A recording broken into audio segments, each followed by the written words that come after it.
오늘 이 말씀 가지고 죄의 유혹을 뿌리치십시오 라는 제목으로 말씀의 은혜를 함께 나누고자 합니다. 할렐루야. 비 내리는 수요일 저녁, 주님이 재림하시기에 가장 좋은 날이라고도 합니다.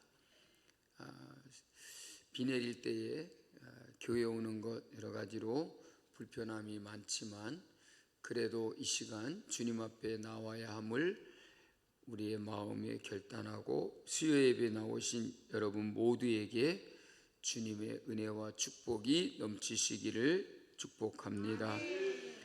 사랑하는 성도 여러분, 우리는 삶을 살면서 수많은 유혹과 또 초대를 받습니다. 한 번만 해봐. 다들 그렇게 살잖아. 이번 한 번만큼은 괜찮아. 그런데 여러분, 인생을 무너뜨리는 길은 대부분 거창하게 시작되지 않는다는 것입니다. 아주 달콤한 말로, 아주 친근한 얼굴로, 아주 쉬운 지름길처럼 우리에게 그렇게 다가온다는 말입니다. 여러분, 이런 경험이 있으십니까? 분명히 5분만 봐야지 하고 휴대폰을 들여다보고 있었는데 정신을 차려보니까 1시간이 지나 있는 경우가 있습니다. 또 오늘은 야식을 먹지 말아야지 라고 결심했는데 어느새 치킨 주문을 고르고 있는 경험도 있습니다. 그러면서 말합니다. 다이어트는 내일부터 하면 돼. 여러분, 우리의 인생에는 이렇게 그러지 말아야 했는데 자꾸 끌리는 길이 있더라는 것입니다. 그게 바로 유혹이라는 것입니다. 그 유혹도 야식을 먹는 유혹이라기보다는 죄의 유혹이 그렇다는 것입니다. 우리의 신앙생활이 그렇다는 말입니다. 죄는 처음부터 우리에게 무섭게 찾아오지 않습니다. 그래서 성경은 사탄이, 마귀가 무슨 시뻘건 얼굴을 해가지고 머리에 뿔이 2개 달려갖고 나타나는 게 아니라 광명한 천사와 같이 양의 탈을 쓰고 나타나는 게 이게 마귀라는 것입니다. 오히려 친절하게, 달콤하게, 재미있게 우리에게 다가온다는 것입니다. 그런데 오늘 잠언 말씀에 아주 단호하게 말씀합니다. 뭐라고 말합니까? 악한 자가 너를 꾀일지라도 따르지 말라. 오늘 말씀을 통해서 우리를 넘어뜨리려고 하는 유혹은 무엇인지, 그리고 하나님께서 왜 우리에게 지혜의 길을 가라고 하시는지 말씀을 통해서 은혜를 함께 나누기를 원합니다. 오늘 이 예배에 오신 여러분 모두에게 하나님이 분별의 지혜를 주셔서 죄의 유혹을 뿌리칠 수 있는 우리 모두가 될 수 있기를 간절히 바랍니다. 사랑하는 성도 여러분, 우리의 인생은 늘 선택의 연속입니다. 오늘 비 오는데 수요 예배 갈까? 비도 오는데 그냥 쉴까? 그런 마음 가지신 분, 여기에 오신 분 중에는 한 분도 없는 줄로 압니다. 아마 집에 눌러 앉아 계신 분 중에는 그런 분이 혹시 있을지 모르겠습니다. 어떤 사람을 가까이 할 것인가? 어떤 말을 들을까? 어떤 길을 가야 할 것인가를 우리는 늘 선택을 해야 한다는 말입니다. 오늘 10절 첫머리를 보면 이렇게 말씀하고 있습니다. 내 아들아 라고 부르면서 시작되고 있다는 것입니다. 나는 아들이 아닌데? 또 혹간 이렇게 생각하실는지 모르겠습니다. 2장부터 7장에도 4장을 제외하고는 각 장마다 내 아들아 내 아들아 라는 이 말로 시작되고 있다는 아주 재미있는 사실이 있습니다. 2장부터 7장까지 4장을 제외하고는 모두 다 내 아들이라는 말로 시작되고 있다는 것입니다. 물론 4장도 비슷하게 뭐라고 말하냐면 아들들아 라고 말해요. 그러니까 아들이라고 하는 단어를 똑같이 사용하고 있다는 것이죠. 그러면 이 잠언 1장을 누가 기록했는지 아십니까? 네, 지난 시간에 말씀을 드렸습니다. 솔로몬이 기록했습니다. 그러면 솔로몬이 누구를 보고 내 아들이라고 불렀을까요? 우선은 글자 그대로 자기 아들을 보고 아들아 부른 말이라고 할 수가 있습니다. 그러면 자기의 대를 이을 아들이 누구였느냐면 르호, 역시 한씨입니다. 한씨는 뭐가 통하는 게 있나 봐요. 제가 어떤 분들과 만났는데 갑자기 저보고 목사님 한씨죠? 그래요. 그래서 아니 어떻게 제가 한씨인 줄 알았습니까? 예, 인터넷에서 제가 이름을 봤습니다.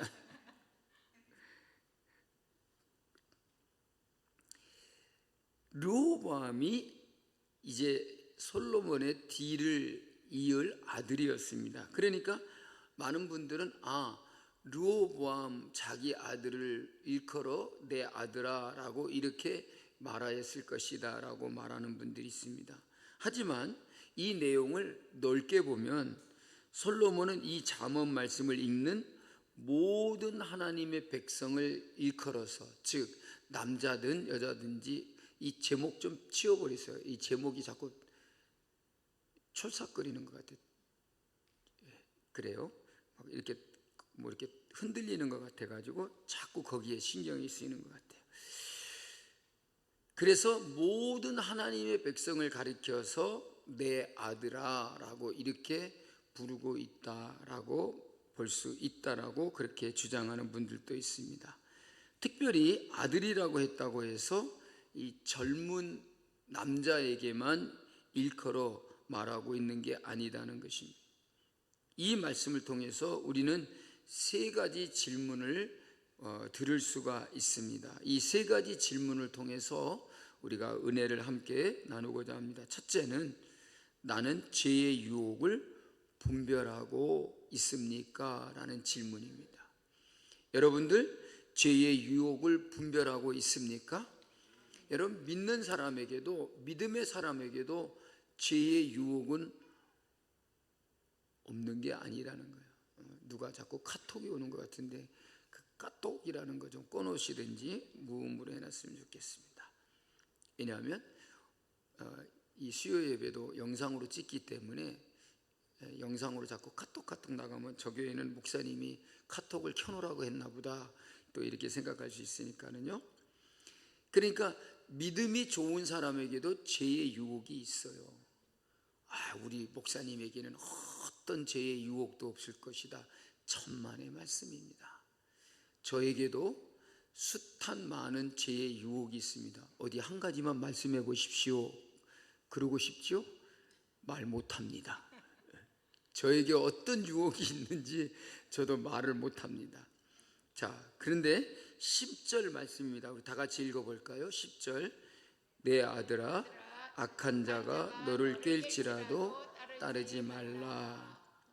여기서 중요한 단어가 뭐냐면 꿰다라는 말입니다. 꿰다는 말이 뭔지 아시죠? 바늘로 뭘 꿰다는 게 아니고요, 구슬을 깬다 그런 말이 아니고 꼬신다는 말이에요.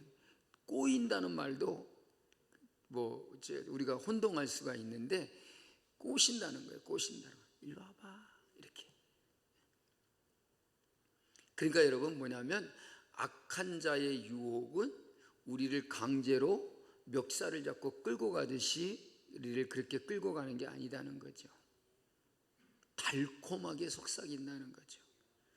좋아 보이게 만든다는 것이. 화면이 사라져 버렸네.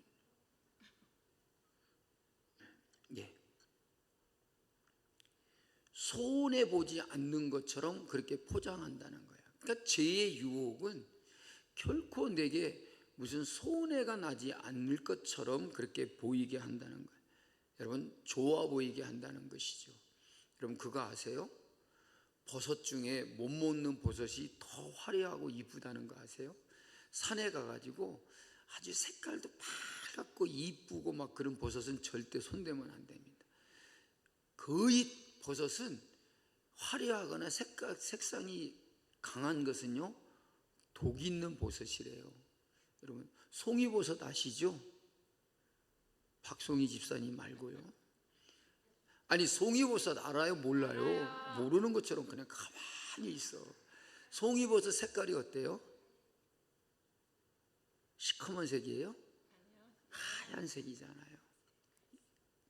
그래서 오히려 그냥 나쁜 것들은 화려하게 보인다는 거죠.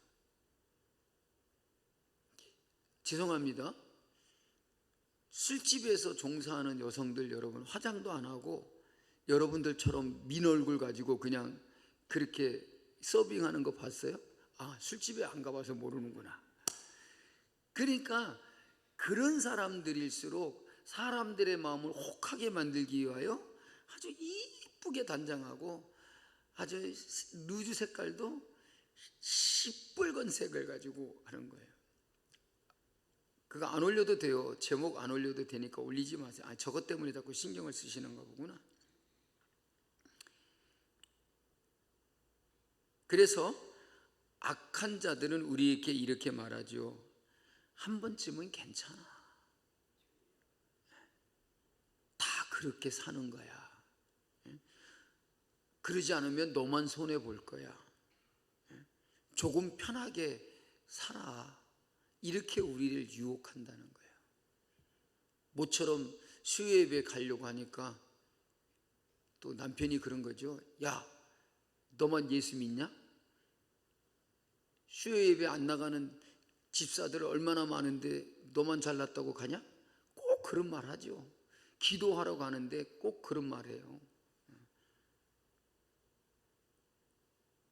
여러분, 그런데 하나님은 우리에게 단호하게 말씀합니다. 뭐라고 말씀하죠? 한번 따라할까요? 따르지 말라. 따르지 말라. 아멘. 예.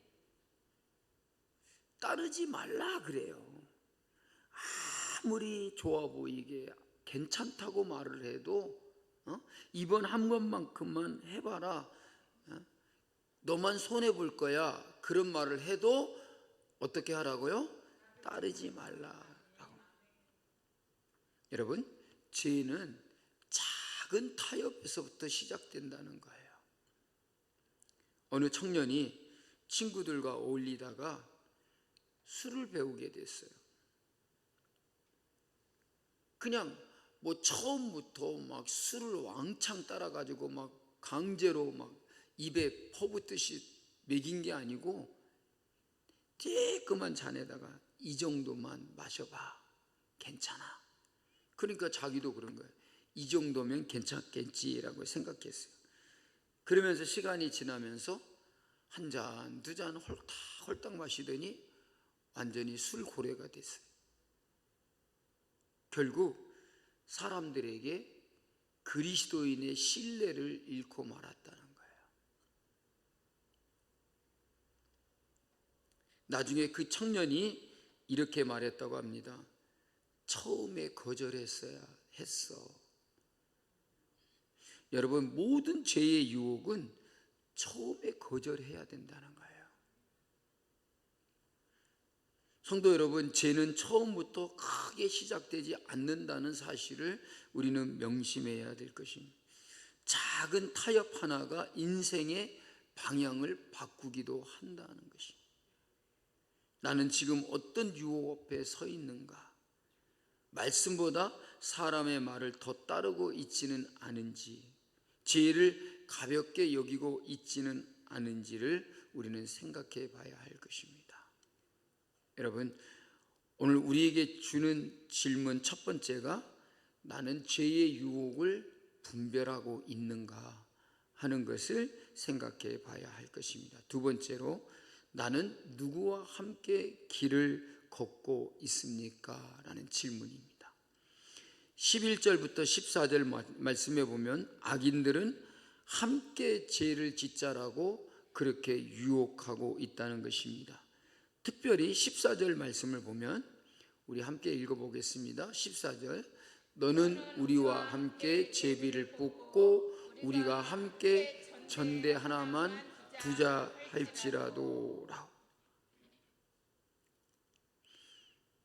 우리와 함께 제비를 뽑고 우리와 함께 전대 하나만 두자 할지라도 여러분 그렇게 하지 말라는 거예요. 죄는 늘 공동체를 만들어 간다는 것이죠. 그래서 혼자 죄를 짓기보다는 함께 죄를 짓게 만든다는 거예요. 왜 그럴까요? 함께 하면 죄책감이 줄어들기 때문에. 나 혼자만 그러면 다 죄인인 것 같은데 모두가 그러면 다 그런 것처럼 여겨진다는 것이죠. 여러분, 감사를 가까이 하는 사람을 만나면 감사를 배우게 될 것입니다. 기도하는 사람과 가까이 하면 기도의 사람이 될 것입니다. 반대로 불평하는 사람 곁에 있으면 내게 불평이 들어갈 것이고, 기도하지 않는 사람과 있으면 기도하기가 싫어질 것이라는 거예요. 여러분, 옆에 사람 잘 보고 예배에 잘 참석하는가, 기도에 잘 참석하는가 보고서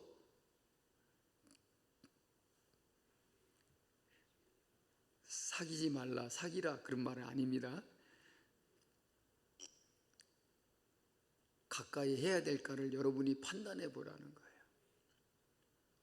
나는 누구와 함께 길을 걷고 있는가를 잘 생각해 보자는 거죠. 여러분, 우리 성도들 중에도 정말 예배하기를 힘쓰는 사람, 기도하기를 힘쓰는 사람, 교회 봉사하기를 좋아하시는 분, 이런 분들 많이 있잖아요. 우리는 그런 사람과 가까이 하고 그런 사람을 본받으려고 해야 될 줄로 믿습니다. 여러분, 숯불을 생각해 보실까요? 숯불이 함께 모여 있으면 오래도록 불이 타고 뜨겁습니다. 그런데 한 조각 한 조각을 이렇게 헤쳐버리면, 꺼내버리면 금세 식어버립니다. 신앙도 그렇습니다.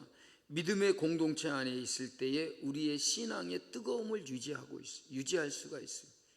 여러분, 우리 교회가 정말로 기도하는 공동체, 예배하기를 힘쓰는 공동체, 전도하는 공동체, 봉사하는 그런 공동체가 되어서 모든 사람이 우리 공동체 안에 들어올 때에 그들의 신앙이 뜨거워질 수 있기를 간절히 축복합니다. 여러분, 나는 누구의 영향을 가장 많이 받고 있습니까? 나는 하나님께 가까이 가게 하는 사람입니까? 아니면 사람들에게 하나님과 멀어지게 만드는 사람입니까? 여러분, 우리는 어떤 사람과 가까이 해야 할지를 우리가 생각해 봐야 할 것입니다. 여러분, 나는 다른 사람들에게 좋은 믿음의 영향력을 주고 있는가를 생각해 봐야 할 것이라는 거예요. 왜냐하면 나에 따라서 나와 함께 있는 사람에게 선한 영향력을 끼칠 수 있기도 하고 악의 영향을 끼칠 수도 있기 때문인 것입니다. 오늘 우리는 누구와 함께 걷고 있는지, 나는 어떤 사람인지를 다시 한번 생각해 보면서 우리 성남중앙교회 믿음의 공동체가 항상 하나님 앞에 정말로 의롭고 반듯하게 살아가는 우리 교회 공동체가 되기를 주님의 이름으로 축복합니다. 세 번째로, 결국 죄의 길은 누구를 무너뜨립니까? 라는 것입니다. 여러분, 죄의 길은 누구를 무너뜨리는가? 오늘 본문 말씀 18절 19절입니다. 같이 한번 읽어보겠습니다. 18절 19절 말씀. 그들이 가만히 엎드리면 자기의 피를 흘릴 뿐이요 숨어 기다리면 자기의 생명을 피할 뿐이니 이는 악을 모든 길 다 이러하여 자기의 생명을 잃게 됩니다. 아멘. 여러분, 참으로 놀라운 말씀이지 않습니까? 남을 유혹하여 넘어뜨리려고 하고 남을 악한 것으로 유혹하려고 하는 사람은 결국, 악인들은 남을 해치려고 하지만 결국 자기 자신이 무너지고 자기의 생명을 잃게 된다는 거예요. 죄는 남을 파괴하기 전에 먼저 자기 자신을 파괴한다는 사실입니다. 여러분, 탐욕은 우리의 마음을 무너뜨립니다. 우리의 미움은 우리의 영혼을 병들게 합니다. 거짓은 사람의 관계를 깨뜨리게 하는 것입니다. 욕심은 우리에게서 평안을 빼앗아 가는 것입니다. 그래서 하나님은 우리를 억압하려고 죄를 멀리하라고 하시는 것이 아니라는 말입니다. 우리를 살리기 위한 경고이다라는 사실. 여러분, 절벽 가까이에 경고 뭐라고 썼습니까? 위험이라고 썼어요. 여러분, 절벽 가까이에 가면 경고, 위험이라고 하는 그 표지판을 세워둔 이유가 무엇입니까? 자유를 빼앗기 위해서가 아니라 생명을 지키기 위해서 그렇게 위험 표지판을 세우는 것이라는 것이죠. 하나님의 말씀도 마찬가지입니다. 하나님의 경고는 사랑이요, 하나님의 금지는 보호이다는 것입니다. 우리에게 하지 말라라는 것은 우리의 자유를 빼앗으려고 하는 것이 아닙니다. 우리를 지켜주고 우리를 보호해 주려고 하는 것이라는, 이것을 하라라고 하는 것은 우리를 억압하기 위해서 아닙니다. 이렇게 하라고 하는 것은 그것이 곧 우리에게 있어서 생명을 얻게 하는 것이기 때문이라는 것입니다. 여러분, 오늘 우리가 붙잡고 있는 욕심은 무엇입니까? 하나님보다 더 의지하는 것이 있습니까? 나는 지금 생명의 길을 걷고 있습니까? 사랑하는 성도 여러분, 세상은 계속해서 우리를 유혹하고 있습니다. 우리의 주위에 악한 자들은 우리를 유혹하고 있습니다. 그러므로 오늘 하나님께서 우리에게 하시는 말씀을 우리는 귀담아 듣고 마음판에 새겨야 될 줄로 믿습니다. 우리에게 어떤 유혹이 있을지라도 따르지 말라라는 것입니다. 여러분, 유혹의 길은 쉬워 보이고 넓어 보일지라도 결국은 여러분 멸망의 길인 것입니다. 그러나 말씀은 길이 좁아 보일지라도 그 길이 생명의 길이라는 것입니다. 그래서 예수님은 좁은 길로 가라, 좁은 문으로 들어가라. 넓은 문은 결국 파멸이요 멸망의 길이지만 좁은 문과 좁은 길은 곧 생명의 길이다, 우리에게 말씀하고 있습니다. 오늘도 하나님께서 우리에게 주시는 지혜로 우리는 죄를 분별하고 우리의 믿음의 길을 끝까지 걸어가는 성도 여러분들이 되시기를 주님의 이름으로 축복합니다. 결국 우리가 그 유혹을 뿌리치지 못하면 우리가 무너지게 될 것이고 우리의 생명을 잃게 될 것이라는 것을 언제나 우리는 잊지 아니하고 마음에 새기시기를 주님의 이름으로 축복합니다. 찬양하겠습니다.